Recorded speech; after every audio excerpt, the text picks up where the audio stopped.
She was outgoing. She was always smiling. This room holds plenty of evidence of the outgoing, smiling girl who it used to belong to. She loved to play sports. And it's just how 13-year-old Jennifer Stevens left it last winter. I didn't see. I took her to school Friday morning, told her I loved her. I said I'd talk to you later, and I never did. Christy Stevens says her daughter had been bullied in the past, but they followed all the proper channels, and she thought the situation had been handled. I did. I really did. Jennifer took her life near her favorite spot in the backyard, where she used to daydream. A tragic end to the nightmare she was living.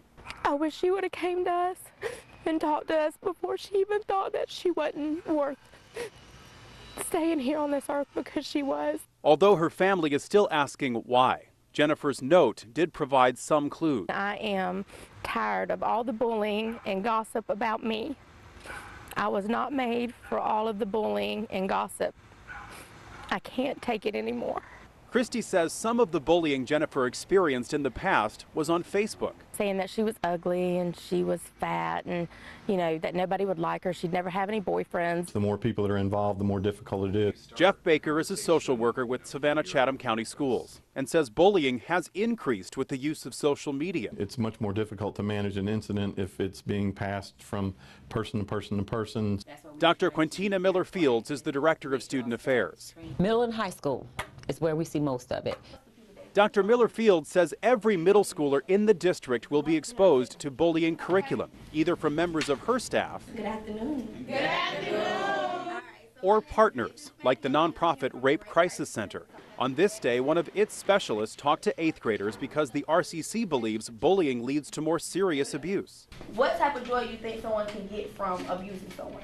The school district says teachers and staff are always looking for the warning signs, and parents should be too.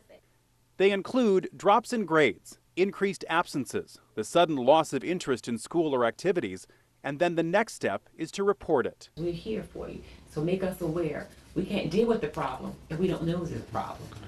The district also calls on kids to report bullying. Its curriculum calls bystanders the most important group in the school because bullies lose their power once bystanders take action on behalf of someone else, either in person or online. She always took up for people.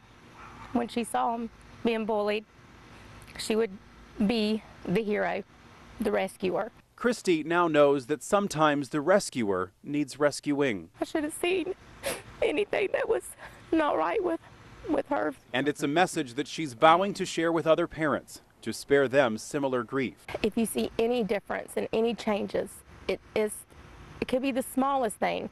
Please ask them. Just ask them, are you having a good day? How's school going? Is there any situations that I need to know about? They are the questions that for Christy will remain unanswered. Every day that we get up, there's always something missing. But she is finding some comfort in the mementos that continue to pile up in Jennifer's room and the mission behind them. I know Jennifer would be proud of me if I could save one. If I can keep telling my story and telling Jennifer's story, I'll do it until my last breath.